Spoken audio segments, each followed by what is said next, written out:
नमस्कार दोस्तों, आज हम बात करने वाले हैं अपने सुप्रीम कोर्ट के पार्ट 2 के बारे में। ठीक है, अपन ने पिछले लेक्चर में देख लिया था। यहाँ तक कहाँ तक देखा था, एक सेकंड, हाँ यहाँ तक देखा था। ठीक है, अब आ जाते हैं सैलरीज ऑफ सुप्रीम कोर्ट जजेस। वैसे तो याद करने की ज़रूरत नहीं है क्योंकि ये सब चीज़ों के बारे में नहीं पूछता और पूछेगा भी नहीं। फैक्चुअल चीज़ें यार, कभी बढ़ जाएगी कभी घट जाएगी। ठीक है, तो कहाँ दे रखा है अपन को, आर्टिकल 125 में दे रखा है, इतना पता होना चाहिए, बाकी और कुछ नहीं है। ठीक, और ये दूसरी चीज़ ये पता होनी चाहिए कि भाई अगर आज चुने गए, ठीक है, आज अपॉइंटमेंट हो गई, ठीक है, क्या हो गई, अपॉइंट हो गए आज, तो अब इनका समझो 1 साल का टेन्योर है या फिर 6 महीने का टेन्योर है या 3 महीने का टेन्योर है। ठीक है, तो उस बीच में इनकी सैलरी को कम नहीं किया जा सकता। बढ़ा सकते हैं लेकिन कम नहीं कर सकते। क्यों भाई, अगर कम करने लगेंगे तो इन्फ्लुएंस कर सकोगे ना आप, है ना। आप फॉर एग्जांपल आपके सरकार के अगेंस्ट में डिसीजन दे दिया और फिर इनकी सैलरी काट ली, तो भाई सेपरेशन ऑफ पावर तो रहा ही नहीं ना। इसलिए इनके टेन्योर के ड्यूरिंग इनका जो सैलरी होती है वो रिड्यूस नहीं की जा सकती, कि जैसे कि इंडिपेंडेंस वगैरह इनकी इंश्योर हो जाए, बस और कुछ नहीं है इसके अंदर।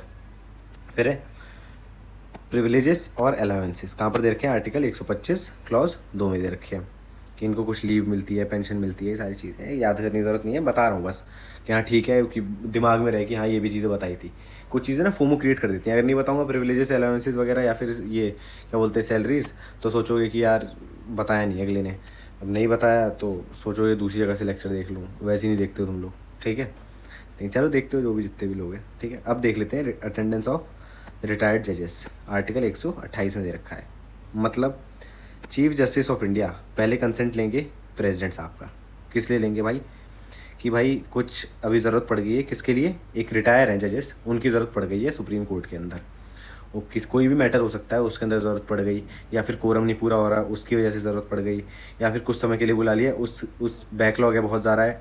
ठीक है, तो वो सारा निपटाने के लिए ज़रूरत पड़ गई, इसलिए उनको बुला लिया गया। तो कैसे बुलाएंगे, चीफ जस्टिस ऑफ इंडिया बुलाएंगे। किसका प्रायर कंसेंट चाहिए होगा, प्रेसिडेंट साहब का कंसेंट चाहिए होगा। फिर वो रिक्वेस्ट करेंगे किसको, रिटायर्ड सुप्रीम कोर्ट के जज को या फिर हाई कोर्ट के जज को। ठीक है, जो कि क्वालिफाइड होंगे अंडर आर्टिकल 124 क्लॉज 3 के अंदर, तभी इनको बुलाया जाएगा। इसमें क्वालिफिकेशन बताना क्या क्या क्वालिफिकेशन चाहिए सुप्रीम कोर्ट के जज बनने के लिए आपको। अब ये क्यों कह रहा हूँ भाई, रिटायर्ड अगर रिटायर्ड सुप्रीम कोर्ट जज हैं तो पूरी कर रहे हैं जो इसके अंदर क्वालिफिकेशन दे रखी है, लेकिन हाई कोर्ट के जज हो सकता है ना नहीं पूरी कर रहे हो क्वालिफिकेशन, तो इसलिए ये दो इसीलिए दिया गया है कि क्वालिफिकेशन भाई हाई कोर्ट के जजेस के लिए है ये। ऐसा मत सोचना सुप्रीम कोर्ट के लिए अलग से क्वालिफिकेशन आ गई है अब, मतलब रिटायर्ड जजेस के लिए। तो बस ऐसा करेंगे और बुला लेंगे। किस लिए बुलाएंगे, कि भाई उनका एक्सपीरियंस यूज़ करेंगे बैकलॉग को हटाने में, कि भाई ख़त्म करो बैकलॉग। और ये जो है वॉलंट्री है, ऐसा कोई कंपल्शन नहीं है कि भाई अगर बुला लिया चीफ जस्टिस ऑफ इंडिया ने रिटायर्ड सुप्रीम कोर्ट के जज को या चीफ जस्टिस को या किसी हाई कोर्ट के मतलब रिटायर्ड जज को, तो उनको आना ही पड़ेगा। बस वॉलंट्री है ये, कि भाई ठीक है बुलाया, अगले ने मना कर दिया कि नहीं आ रहा तो फिर नहीं आ रहा भाई, साफ सीधी बात। फिर क्या है, आर्टिकल 129 में क्या लिखा है भाई, सुप्रीम कोर्ट जो है कोर्ट ऑफ रिकॉर्ड है। मतलब कि supreme court court of record है, मतलब क्या है इस चीज़ का, कि इनके पास पावर है to punish for its contempt.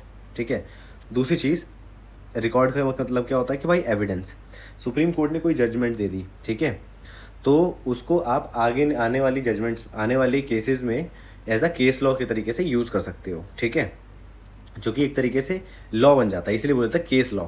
एक तो लॉ बनाती है पार्लियामेंट, दूसरा हो जाता है केस लॉ। ठीक है, वही है court of record. Supreme court is a court of record with power to punish for its contempt. ठीक है, कि भाई क्या पावर भी है अपने कंटेम्प्ट को, अगर कोई कंटेम्प्ट कर देता है, कंटेम्प्ट ऑफ कोर्ट करता है, कोर्ट की अवहेलना करता है, तो उसके लिए क्या बोलते हैं, किसी इंसान को पनिश किया जा सकता है या किसी कंपनी को पनिश किया जा सकता है अगर उनका ऑर्डर नहीं फॉलो कर रहे, उनकी बात नहीं मान रही। इसलिए मतलब क्या है कि इनका रिकॉर्ड जो होता है कि एविडेंस के तौर पे यूज़ हो सकता है। जो पावर्स हैं वो इंक्लूड करती हैं फाइन, इम्प्रिजनमेंट फॉर कंटेम्प्ट, है ना, बाकी सब्सटेंटिव ऑफेंसेस तो रहती है हेल्सबरी और वॉटन की डेफिनेशन के हिसाब से। सिमिलर ही कहाँ दे रखा है, आर्टिकल 215 में दे रखा है। हाई कोर्ट भी कोर्ट ऑफ रिकॉर्ड रहता है और सुप्रीम कोर्ट भी कोर्ट ऑफ रिकॉर्ड रहता है। ठीक है, समझ गए। ये देख लेना कि भाई Delhi judicial service association versus state of Gujarat 1991 case है, उसमें कहा गया था कि ब्रॉडर कंटेम्प्ट पावर्स हैं किसके पास, सुप्रीम कोर्ट के पास। ठीक है, बस इतना है। इंश्योर करता है कि अथॉरिटी बनी रहे, और जो रिकॉर्ड्स होते हैं इनके परपेचुअल होते हैं। जब तक अगला केस लॉ नहीं आ जाएगा और वो केस लॉ पहले वाले को ओवर रूल नहीं कर देगा, तब तक के लिए ये केस लॉ जो होगा, या फिर ये इसके अंदर समझो इसके अंदर कोई जजमेंट आई तो वो एक तरीके से केस लॉ हो गया। मतलब ये जो जजमेंट है उसको एज अ लॉ की तरह ट्रीट किया जाएगा, बस सिंपल। अब आ जाते हैं, law declared by supreme court are binding. ठीक है, कहाँ दे रखा है? आर्टिकल 141 में दे रखा है। सिंपल सी बात है भाई, सुप्रीम कोर्ट सबसे सर्वोच्च न्यायालय है। अब ये जो भी जजमेंट देगी वो तो जितने भी हाई कोर्ट हैं या डिस्ट्रिक्ट कोर्ट हैं, जितने या ट्रिब्यूनल्स हैं, उन सब जगहों पर लागू होगा, है ना। अगर नहीं होगा तो ये सर्वोच्च न्यायालय कैसे हो गई? इसकी तो इसका मतलब पावर कम है। इनकी पावर को बरकरार रखने के लिए कि भाई इनकी अथॉरिटी बनी रहे, ये एक अथॉरिटेटिव फिगर रहें, सबसे ऊपर रहें सुप्रीम कोर्ट, है ना। तो इसलिए क्या करते हैं, इनकी जो भी रूलिंग्स होती हैं वो बाइंडिंग होती है हर एक कोर्ट पे। ठीक है, बस किस पे नहीं होती? अपने आप पर नहीं होती। क्यों भाई? अगर अपने आप पर भी, ये अपने आप पर भी बाइंडिंग हो गई इनकी, ठीक है, अपने आप पर भी बाइंडिंग है समझो, तो कल को आज जजमेंट दे दी कोई, ठीक है, अब 10 साल बाद वही सिचुएशन तो रहेगी नहीं, समझो 10 ईयर्स बाद, ठीक है, और इस समय के जजेस ने पहले वाले को ओवर रूल कर दिया, नहीं कर पा रहे अगर, तो ये पहले वाली चीज़ ही चली जाएगी ना।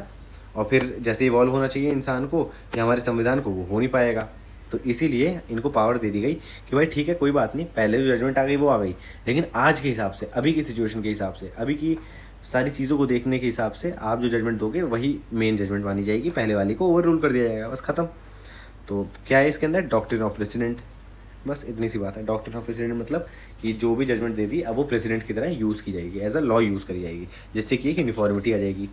ठीक है, पूरे देश में यूनिफॉर्मिटी रहेगी ना, हर हाई कोर्ट या हर हाई कोर्ट या डिस्ट्रिक्ट कोर्ट, जितने भी ट्रिब्यूनल्स हैं वो सभी एक ही चीज़ को मान रहे हैं। बस सुप्रीम कोर्ट की जजमेंट लगा दोगे तो भाई बड़ा वट पड़ता है अपनी उसके अंदर, क्या बोलते हैं, केस के अंदर।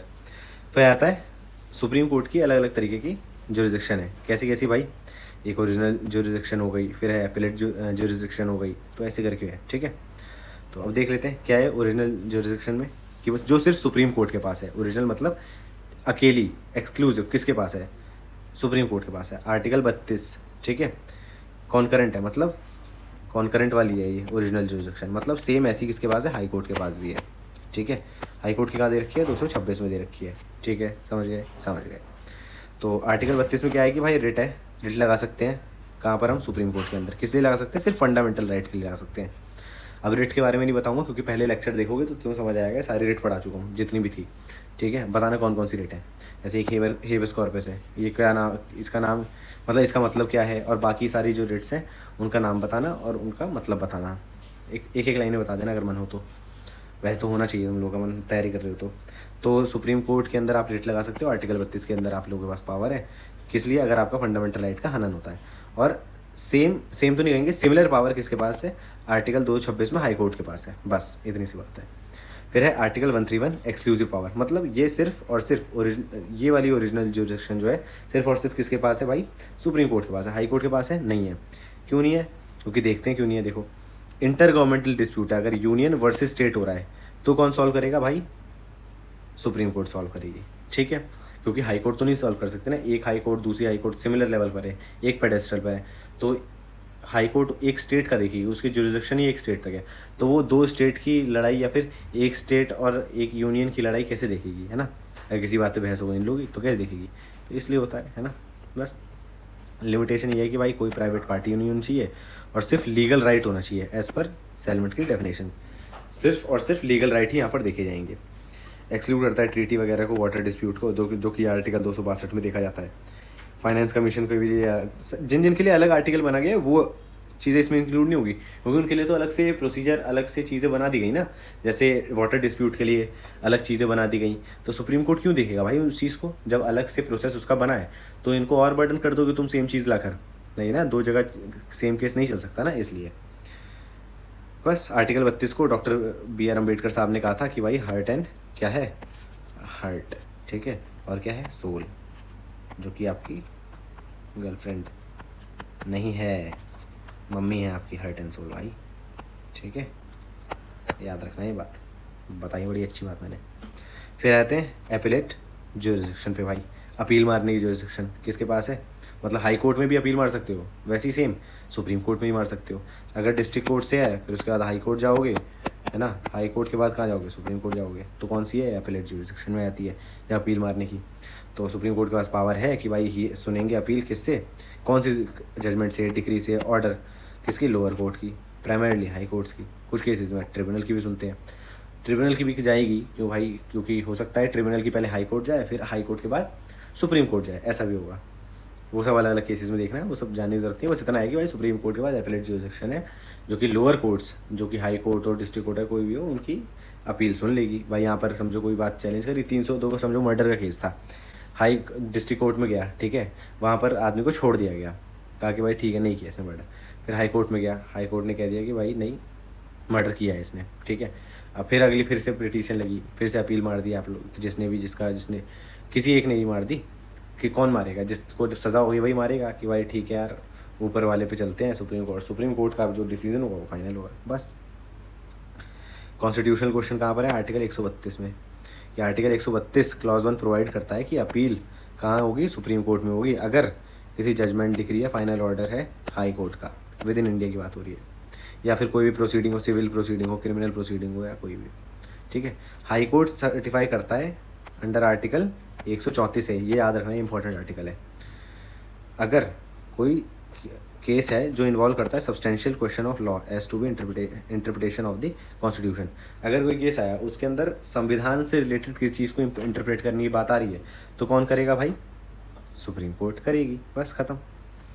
अब देख लेते हैं जजमेंट क्या होता है। जजमेंट डिक्री और final order. Judgment a decision determining the right of parties, broader term है, इंक्लूड करता है डिक्रीज़ को भी। मतलब जजमेंट ये हो गई, ये बड़ा वाला, ठीक है, ये जजमेंट है, इसके अंदर आ गया डिक्रीज़, ठीक है, ये छोटा वाला है। डिक्री जो होता है कहाँ, डिक्री मारो डिक्रो, ये कहाँ डिफाइंड है भाई, सेक्शन 2 क्लॉज 2 में, किसके, CPC के।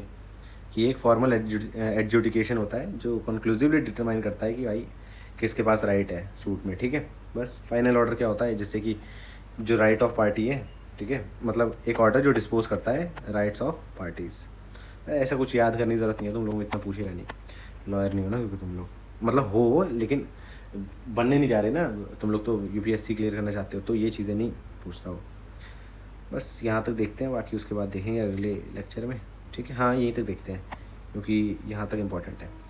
अब तुम लोग सोच रहे हो कि भाई प्रीवियस ईयर तो ये आदमी कराता ही नहीं है, कराऊंगा ये, मैं चाह रहा हूँ कि भाई जैसे ही अपना एक एक टॉपिक कंप्लीट हो जाए ना, उसके साथ में तुम्हें प्रीवियस ईयर क्वेश्चन खोल खोल के दिखाता रहूँ कि भाई ये देखो ये है प्रीवियस ईयर क्वेश्चन, ये वाला प्रीवियस क्वेश्चन है, और हमारे कंटेंट से ये सारा सॉल्व हो जाएगा। तुम्हें इसलिए बाहर जाने की ज़रूरत नहीं है, कहीं और पढ़ने की ज़रूरत नहीं है, तुम्हें कोई कोचिंग लेने की ज़रूरत नहीं है, तुम्हें कहीं पैसा फूकने की ज़रूरत नहीं है। ज़्यादा है पैसा भाई मेरे पास पेटीएम कर देना, ठीक है, नहीं तो फ्री में आए हो यूट्यूब पे भाई डाल रहा हूँ, पहला देख लेना, किसी चैनल ने डाला, सबको स्टार्टिंग के लेक्चर देता है 2-3, ठीक है, डेमो लेक्चर जिसे बोलते हैं, वो 2-4 डाल रखे हैं, बाकी तो सब गायब हो जाते हैं, पैसे मांगते हैं।